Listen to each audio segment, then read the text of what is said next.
사단이 우는 사자같이 있는 자라도 삼키려고 한다고 했습니다. 거짓 행복과 다른 복음으로 우리를 유혹한다고 했습니다. 내 안에 있는 욕심이 하나님의 가치를 보는 눈을 흐리게 만든다 그랬습니다. 그렇지만 우리 예수님은 하나님께서 당신에게 주신 사람 중에 하나라도 잃어버리지 않겠다라고 말씀하십니다. 저와 여러분은 예수님과 목자와 양 사이입니다. 우리가 거짓 목자에게 넘어가지 않기 위해서는 참 목자 대신 예수님과 함께 충분한 시간을 가져야 한다 말씀했습니다. 예수님을 생각하며 하루를 시작하고 또 예수님을 생각하며 눈을 뜰 때 가장 내 마음에 먼저 떠오르는 분이 예수님이고 순간순간 활동하는 그 순간순간 예수님이라면 어떻게 생각하고 행동하셨을까 하는 것들을 물으며 사는 것이 바로 예수님과 충분한 시간을 가지는 것입니다. 지난 한 주간 예수님과 좋은 시간을 가지셨습니까? 가을이 되어서 너무 놀기도 좋고 공부하기도 좋고 오늘은 이제 산상설교의 마지막 마무리하는 시간인데 결론과 같은 말씀이라고 볼 수 있습니다. 거짓 목자를 열매로 구별하라 그렇게 말씀하신 예수님께서 이어서 설교를 마무리하시는데 모여있는 사람들과 제자들에게 전하시는 말씀의 결국은 뭡니까? 천국 백성이 될 것인가 하는 것이죠. 그래서 설교의 결론 21절을 같이 한번 읽어봅시다. 주여 주여 하는 자마다 모두 천국에 들어가는 것이 아니다. 그래서 하나님 아버지 뜻대로 행하는 자가 들어간다 그랬습니다. 예수님의 말씀이 들려져서 그 말씀대로 사는 길로 들어가는 사람이 하나님의 자녀이고 천국 백성이라 그런 말씀입니다. 주여 주여 하는 사람은 누구일까요? 예수님께서 22절에 그렇게 설명을 해주십니다. 그날에, 그날 이제 마지막 날이겠죠. 선지자 노릇했다, 귀신을 쫓아내었다, 많은 능력을 행하였다, 그렇게 말하면서 주님의 이름을 걸고 일한 것을 가지고 천국에 들어가겠다라고 생각하는 사람들이 있다는 거죠. 그런데 예수님께서는 그들을 향해서 나는 너희를 도무지 모른다 라고 대답하십니다. 그리고 한 걸음 더 나아가서 불법을 행하는 자라 그렇게 그들을 부르시죠. 예수님께서는 주님의 이름으로 일하는 것과 불법을 행하는 것을 대조시키고 있습니다. 주님의 이름으로 일하는 것이 하나님의 아들로 행동한 열매인지 아니면 자기가 행한 그 무엇을 가지고 천국을 소유할 수 있다라고 생각하며 살아가는 것인지 하는 것을 알 수 있는 방법이 바로 삶의 열매라는 거죠. 내가 아무리 예수님의 이름을 걸고 봉사하고 선을 행하고 신앙생활을 한다고 해도 그 신앙생활이라는 것이 정말 하나님과 동행한 삶이었냐 아니었냐 하는 것을 알 수 있는 길은 내 삶의 열매를 통해서라는 이야기입니다. 세례요한이 천국으로 들어갈 길을 예비하는 세례를 주고 있었습니다. 누가복음 3장 3절로 8절을 같이 한번 읽어볼까요? 요한이 요단강 기본 근처에 와서 죄사함을 받게 하는 회개의 세례를 전파하니 선지자 이사야의 책에서 선과 광야에서 외치는 자의 소리가 있으되 너는 주의 길을 준비하라. 그의 오실 길을 곧하라. 모든 골짜기가 메워지고 모든 산과 작은 산이 낮아지고 굽은 것이 곧아지고 험한 길이 평탄해질 것이고 모든 육체가 하나님의 구원하심을 보리라 함과 같으리라. 요한이 세례받으러 나아온 우리에게 이르되 독사에 가셨더라. 누가 너희에게 이르러 장차 올 진노를 피하라 하느냐. 그러므로 내게 합당한 열매를 맺고 속으로 아브라함이 우리 조상이라 말하지 말라. 내가 너희에게 이르노니 하나님이 능히 이 돌들로도 아브라함의 자손이 되게 하시리라. 세례요한이 그들을 향해서 세례를 받기 위해서 찾아오는 그들을 향해서 버럭 소리를 지르는, 이런 말씀을 보면 버럭 지르는 것이 나쁜 것은 아닌가요? 그렇죠? 아브라함의 자손이라 하지마, 백에 합당한 열매를 맺어, 그렇게 말씀하고 있습니다. 좀 심하지 않습니까? 세례를 받겠다고 나오는 사람들을 잘 가르쳐서 훈계하고 바른 길로 인도해야 될 텐데, 야, 왜 왔냐? 돌아가. 그렇게 말씀하고 있는 거죠. 근데 사실 오늘 이 세례요한이 이렇게 버럭 말하는 것이 바로 이러한 행동이 그들에게, 그 바리새인들에게는 가르침의 행동이었습니다. 그 말을 듣고 마음에 찔려 생활을 바꾸는 사람만이 가능성이 있는 사람들이기 때문에 그렇습니다. 타이르고 구슬린다고 마음을 바꿀 수는 않을 것이죠. 우리가 우리 가까운 사람들, 또 사랑하는 사람들에게, 또 우리 주변에 있는 사람들에게 복음을 전할 때에 종종 믿음만 줬으면 좋겠다 하는 그런 구걸을 하는 모양을 우리가 가질 때가 있죠.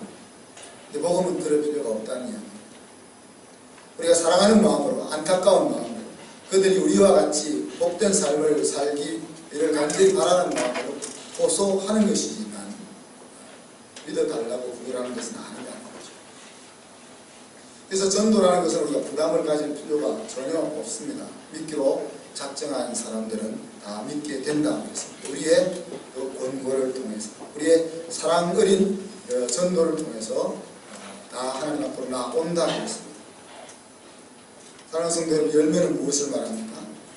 하나님 앞에서 죄인임을 고백하는 진리 여부를, 그 여부를 알 수 있는 것이 바로 열매라는 거죠.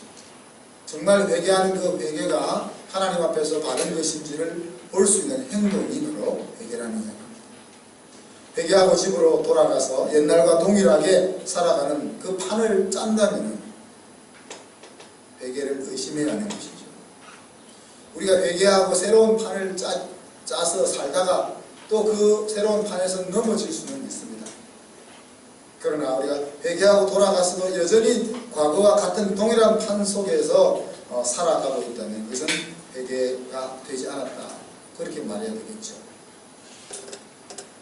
세례요한 그들에게 묻습니다. 어떻게 하면 됩니까? 라고 말하는 바리새인들에게 세례요한이 이렇게 이야기합니다. 누가복음 3장 11절로 14절 볼까요? 같이 읽어볼까요? 대답하여 이르되 옷 두벌 자는 옷 없는 자에게 나눠줄 것이고 옷을 것이 있는 자도 그렇게 할 것이라 하고, 세리들도 세례를 받고자 하였사는데 선생이여 우리는 무엇을 하리까 하니, 이르되 받은 것 외에는 거두지 말라 하고, 군인들도 물어이르되 우리는 무엇을 하리까 하니, 이르되 사람에게 방탈하지 말며 거짓으로 고발하지 말고 받는 금료를 부족한 줄로 알라 하니라. 그게 바로 화를 내니까 개중에 그러면 우리가 어떤 열매를 맺어야 합니까? 라고 묻는 바리새인이 있었던 거죠. 이 사람에게는 이제 가능성이 있는 겁니다. 그때 예수님께서 말씀하신 여러 가지 열매가 있겠습니다만은 지금 세 가지 열매를 소개하죠. 옷 두 벌 있는 사람은 한 벌을 팔아서 가난한 사람에게 줘라. 옷 두 벌 없는 사람도 있습니까? 그러니까 보통 서민이라도 구제할 수 있다는 얘기거든요. 그러니까 너가 가진 것으로 남에게 주라 하는 것이 열매라는 거예요. 내가 두 개 있으면은 한 개를 나보다 그 한 개가 없는 사람에게 주는 것이 열매라는 거죠. 세리는 이왕 자기 동족들로부터 원망과 질시와 조롱을 받는 그런 직업인데, 그래서 그들은 안면을 몰수하고 돈을 많이 모으는 것이 그들의 인생의 목표가 아닙니까? 근데 그들을 향해서 뭐라고 이야기하죠? 너희들의 열매는 뭡니까? 부과된 것 외에는 더 거두지 말아라, 그렇게 얘기했어요.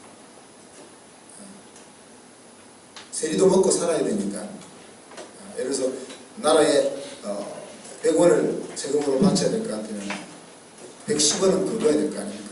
그래서 10원은 자기가 먹고 100원은 나라에 바치죠. 그런데 이제 세리들이 돈을 많이 벌기 위해서 어떻게 합니까? 100원을 바쳐야 되는데 200원을 거두는 거죠. 그리고 100원을 자기가 먹는 거죠. 이런 일을 하지만 않아요. 또 군인들에게는 과거에 우리나라 경찰들은 월급이 참 작았습니다.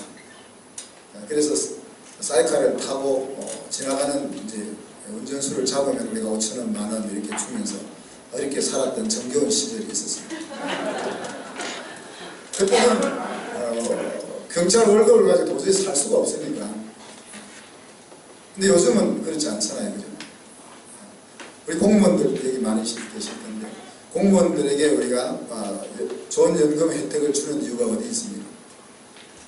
공무원들이 월급이 일반 직장인들보다 절반도 안 됐거든요, 옛날에. 그러니 힘들게 쪼들리게 살지만은 이제 은퇴한 뒤에는 그래도 좀 살아라, 그런 취지. 근데 지금 공무원 월급이 계속 올라가지고 80%, 90%까지 가 있을 겁니다. 중소기업보다는 더 많을 거고, 그죠? 그런데 이제 연금은 또, 그래서 군인들도 마찬가지입니다. 군인들이 월급이 적으니까 어떻게 해요? 방탄하는 거죠. 군인은 월급은 적지만 뭘 가지고 있습니까? 공권력을 가지고 있지 않습니까? 그래서 그 공권력을 동원해서 다른 사람의 것을 억울하게 취하는 일들이 있다는 거죠. 그래서 네가 군인이라면 그런 짓 하지 마. 그것이 열매는. 이런 열매가 나타난다면은 정말 하나님을 향하여 나아오는 회개의 자리에 서 있다는 것을 네가 확인할 수 있다. 그런 거 한다고 구원 얻는 것은 아니잖아요. 그런데 정말 구원의 자리로 들어가고 있다면 그런 열매가 나타난다는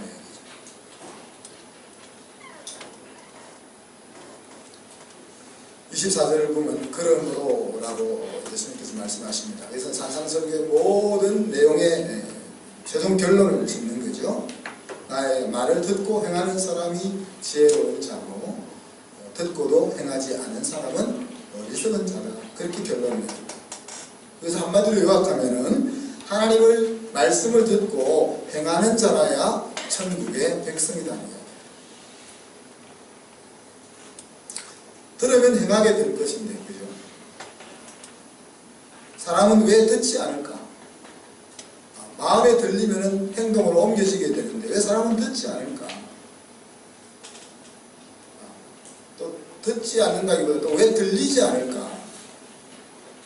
여기서 듣는다는 것은 마음의 귀를 열고 듣는 경청을 말하잖아요, 그죠? 경청이 되면은 순종이 따라온다 그랬습니다. 그래서 내가 순종하고 있느냐 하는 것을 보면 하나님의 말씀을 경청했느냐 하는 것들을 확인할 수 있다. 그리고 경청이 되어서 순종을 하면은 우리의 내면의 질서가 잡혀서 주변에 따라 흔들리지 않고 하나님이 주신 길을 두벅두벅 걸어가게 된다. 이렇게 말했습니다. 대부분의 사람은 자기가 듣고 싶은 것만 들으려는 경향이 있습니다. 주도성이 강한 사람일수록 더욱 그러하죠. 착한 사람들이나 심약한 사람들은 안 들어도 되는 것, 그거를 들어서 스스로 마음이 힘이 됩니다. 또 말하지 않는 것도 스스로 들어가지고 마음이 힘이 됩니다. 아들이 아버지의 말씀을 어떻게 듣습니까? 예수님께서 하신 씨 뿌리는 비유 속에서 어떻게 듣는지 하는 것들을 우리가 생각해 보게 됩니다. 누가복음 8장에 보면 착하고 좋은 마음으로 말씀을 듣고, 그런 표현입니다. 착하고 좋은 마음으로 말씀을 듣는다. 마가복음 4장에서는 곧 말씀을 듣고 받아, 여기서 받는다는 accept 한다는 거죠. 그리고 마태복음에서는 말씀을 듣고 깨닫는 자, 그런 표현을 썼습니다. 그래서 열린 마음을 가지고 마음속에 하나님이 던져주시는 말씀에 깨달음이 있고, 깨달음에서 멈추는 것이 아니고 자기의 삶으로까지 가져오는 이것을 이제 말씀하고 있는 거죠. 이런 들리는 은혜, 그 은혜가 저와 여러분에게 임하고 있는 것입니다. 그래서 이런 은혜가 더 많이 임해서 더 세미한 음성까지 들을 수 있기를, 들리기를 주님의 이름으로 축복합니다. 예수님의 비유를 살펴봅시다. 모래 위에 집을 짓는 사람이 있다고 하죠. 사막이나 광야에서는 건기가 되면 물이 흐르지 않습니다. 그래서 건천이라고 얘기하는데, 그 동네에 살지 않는 사람은 언뜻 보면은 그것이 강이 아닌 것처럼 여겨질 수 있는 거죠. 그래서 물이 흐르는 것을 보지 못한 사람은 물길에다가 집을 지을 수 있다고 생각할 수 있습니다. 왜? 그냥 비가 오지 않으니까, 마른 땅이니까, 그죠? 집을 짓기가 쉽기 때문에 그곳에 집을 지을 수 있다는 얘기죠. 근데 이것이 세상 지혜가 가지고 있는 한계라고 여겨집니다. 잠언에서는 어떤 길은 필경은 사망의 길인데 자기는 사는 길이라 그렇게 생각한다고 했습니다. 분명히 거기에는 홍수가 나면 물이 흘러갈 것인데 그것을 보지 못하기 때문에 그곳은 안전하다고 생각한다는 말이죠. 인생을 살아가는데 홍수가 없다면은 이 사람이 죄롭지 않겠습니까? 우다닥 집을 지을 수 있는 곳에 집을 지었습니다. 그런데 누구에게나, 어떤 인생에게나 홍수를 만나게 되는 것이 문제죠. 그렇다면 물이 흐르는 것을 보고도 그곳에 집을 짓는 사람이 있을까요, 여러분? 우리 생각에는 없을 것 같잖아요. 우리 작년에 저곳에 물이 흘러가는 것을 봤는데 올해 그곳에 물이 안 흐른다고 집을 짓는 사람이 있을까요? 의외로 그런 사람이 많다는 거예요. 어떤 생각을 가지고 앞으로는 저곳에 홍수가 나서 물이 안 흐를 거야 하는 생각을 가지는 거죠. 홍수가 나도 내가 짓는 집에는 물이 안 올 거야 그런 생각을 가지는 거죠. 여러분들도 그러잖아요. 이 무슨 믿음입니까? 물은 절대로 나한테 흘러오지 않을 거야. 물이 흐르는 것을 보지 못해서 모래 위에 집을 짓는 사람들이 많습니다. 그들을 향해서 우리는 뭘 알려줘야 됩니까? 야, 그곳은 물이 흐를 곳이야 라는 것을 알려줘야 됩니다. 홍수를 만나고도 땅이 마른 후에 그 자리에 다시 집을 지으려고 하는 사람들이 많습니다. 그들을 향해서 우리가 뭘 말해줘야 됩니까? 야, 홍수는 또 와. 그곳에 집을 지으면 안 돼 라고 말해줘야 한다. 산상설교의 서론은 무엇으로 시작되었습니까? 8가지 복으로 시작했습니다. 내 인생에 있어서 어떤 것을 행복으로 인식할 거냐 하는 의식 구조의 전환을 촉구하는 말씀이었습니다. 내가 어떤 것을 인생의 승리로 알 것이고 어떤 것을 내 인생의 행복으로 알 것이냐 하는 것이 먼저 정리가 되어야 된다는 얘기죠. 세상의 행복은 뭡니까? 저는 힘을 갖는 것이라고 생각합니다. 그래서 우리가 돈을 모으죠. 왜? 돈이 힘이 있습니다. 우리가 권력을 가지려고 합니다. 권력이 힘이 있습니다. 지식을 추구합니다. 지식이 힘이 있습니다.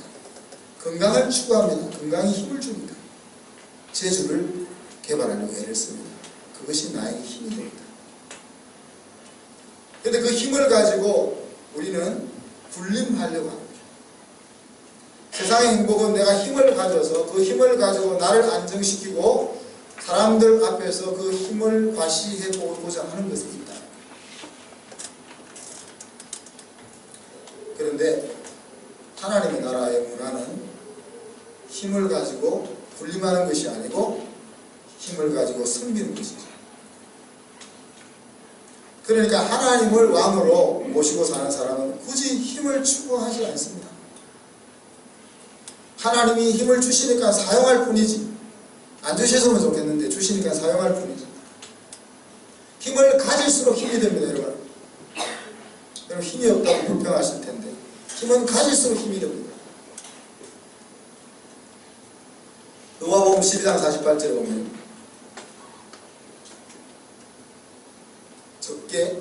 무릇 많이 받은 자에게는 많이 요구할 것이요 많이 맡은 자에게는 많이 달라할 것이다. 하나님이 말씀하셨습니다. 하나님 우리에게 돈을 많이 주셨으면 그 돈을 가지고 네가 얼마나 많은 사람을 섬겼느냐 그거를 찾겠다는 거예요. 똑같이 100만 원 구제해도 월급이 100만 원인 사람하고 월급이 1000만 원 사람하고 다르다는 거예요. 재수를 많이 준 사람에게 하나님은 더 많은 헌신을 요구하겠다는 거예요. 제가 찬양을 못한다고 하나님 저한테 책망 안 할 거예요. 우리 은정집사가 찬양을 가지고 하나님 안 섬기면 책망을 받을 거예요. 많이 맡긴 사람에게는 많이 찾는 것이 당연하다는 거예요.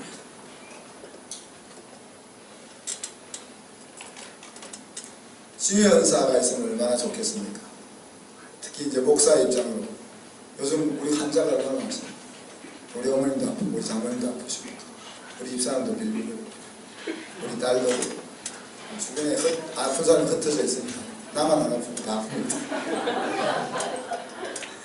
그러니까 한번 손을 얹고 기도하면은 그 아픈 것이 사라지면은 얼마나 좋겠어요, 그죠? 하나님의 역사를 경험하게 되고 교회가 부흥되고 성도들이 행복해지고 평안하게 살 수 있지 않겠습니까? 근데 다행히 신유의 은사를 하나님 안 주신 것을 얼마나 감사한지 때때로 제가 신유의 은사를 구하거든요.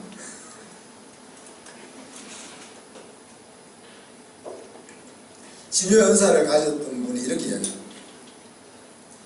자기가 그 기도를 하면은 환자들이 병이 났는데 그 환자가 겪는 고통을 자기가 겪는다는 거예요. 이게 사실인지 아닌지는 모르겠습니다만 성경에 기록된 것은 아니니까. 근데 신유의 은사를 가지고 사역하셨던 분의 이야기니까 뻥을 치는 건 아닐까 하겠습니다. 여러분 우리가 가끔 7주 릴레이 금식을 하지 않습니까? 끝까지 안 하는 사람이 한 사람이 있지만 어느 날 할 때가 있을 겁니다. 우리가 환자를 위해서 금식하며 기도할 때 힘들지 않습니까? 또 그를 은사를 받았는데 힘들다고 사용 안 하면 또 하나는 거두어 가십니다. 그러니 이 은사를 계속 지키려면 계속 사용해야 되는 거예요.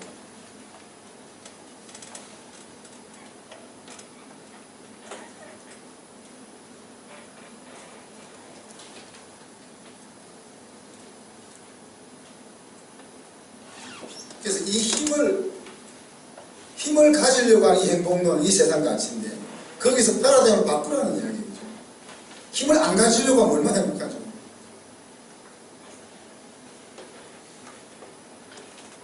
우리가 이 학교와 교회의 성장과 앞으로 해야 될 일들 하나님 앞에 맡기니까 얼마나 편한지 모릅니다.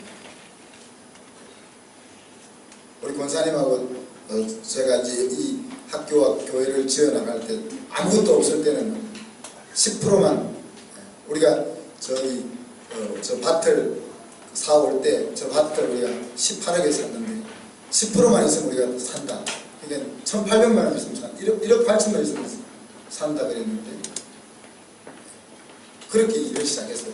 그래서 교회를 지어야 되는데 저쪽 건물이 한 20억 정도 들어갔거든요. 그러면은 그것도 한꺼번에 할 수 없으니까 3번 나눠서 지었잖아요. 그러니까 10%만 있으면은 건축을 시작하는 거죠. 그러다가 이제 건물을 다 저쪽 메인 빌딩을 갖추고 나서 권사님은 이제 우리가 하나님을 너무 쪼오지 말자. 그래서 50%가 준비되면 하자. 그랬다가 이제 저희들이 이 나비드하고 옆에 주차장 건물 땅까지 사고 나서는 이제는 하나님이 주시면 하자. 그렇게 하나님이 주시면 하자고 하니까 너무 마음이 편한 거예요.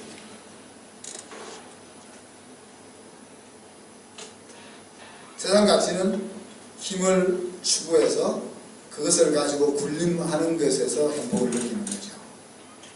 근데 팔복을 보면 그게 아닌 거죠. 그럼 우리가 더 이상 힘을 추구하지 않아도 행복할 수 있는 거예요. 그래서 그렇게 설교를 예수님이 시작한 겁니다. 야, 너 가치를 바꿔야 돼. 이 인생이 행복하려면 가치를 바꿔야 돼. 그렇게 시작했습니다. 그리고 오늘 마무리는 이제 내가 너희에게 주는 이 가치대로 살아내어야 돼. 그 말씀을 하고 있는 거죠. 마무리 말씀은 이 보물, 산상설교라는, 산상설교를 산상수훈이라는 표현을 쓰거든요. 그러니까 이거는 보물과 같은 말씀이다, 그런 뜻인데요. 하나님이 우리에게 준 이 보물을 내 것으로 가질 수 있느냐에 대한 말씀이 오늘 마무리 말씀입니다. 예수님께서 십자가를 통해서 모든 사람에게 구원의 길을 열어놓았지만 그것이 나와 아무런 관계가 없다면 복음은 소용이 없는 거 아니겠습니까? 예수님께서 우리에게 보물 같은 말씀을 주셨지만 이 보물 같은 말씀이 나와 아무런 연관이 없다면 의미가 없는 거죠. 행동은 들음에서 시작됩니다. 그 들음은 지식에서 시작해서 마음으로까지 들려지게 되고 마음에까지 들려지면 행동으로 옮겨지게 되는 거죠. 듣고도 행동으로 옮기지 못합니다. 들은 것이 아닌 거죠. 물리적으로 들었지만 안 들은 것이죠. 혹은 내 속에 가지고 있는 그 확신, 내가 자라면서 지금까지 경험했던 것과 배웠던 것, 거기에서 그것을 통해서 가지고 있는 확신이 하나님으로부터 들은 것보다 더 크기 때문에 행동이 안 옮기는 것입니다. 혹은 행동장애라는 병에 걸려서 우리 행동에 못 옮기게 하죠. 염려점. 여러분, 넘어져도 안 죽거든요. 실패해도 안 망하거든요. 행동한다고 다 망하는 게 아니거든요. 어차피 우리가 세운 계획은 다 100% 온전할 수 없거든요. 어느 것이 온전한 계획인지 어느 것이 온전한 길인지 찾다가 인생이 가거든요. 그러다가 움직이지도 못하고 인생을 마감하거든요.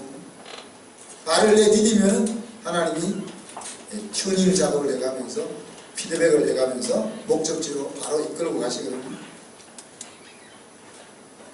매를 맞는 아이보다 매를 맞기 위해서 뒤에서 10번째쯤 대기하고 기다리고 있는 아이가 10번째 자기 앞에 매가 올 때까지 계속 괴로운 거잖아요.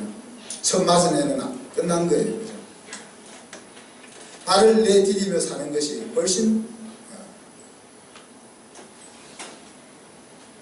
착한 마음으로 말씀을 받고 깨달아서 행동으로 이어주는 그 축복이 저와 여러분의 것이 되기를 바랍니다. 특별히 두 번째 성경 통독하는, 올해 두 번째 성경 통독하는 119 성경 통독하는 과정 속에서 이 하나님의 놀라운 음성들이 여러분들에게 들려지는 축복이 임하기를 바랍니다. 그리고 더 나아가서 하나님의 세미한 음성까지 들리는 자리, 우리 모두가 임할 수 있기를 주님의 이름으로 축복합니다. 제가 이 말씀 생각하면서 119는 같이 기도합니다. 하나님의 가치가, 우리가 산상설교를 통해서 들었던 그 하나님의 가치가 내 마음에까지 들려지게 하시고 행동으로 이어져서 정말 보배와 같은 그 인생을 살아가게 하여 주옵소서. 그렇게 기도합니다.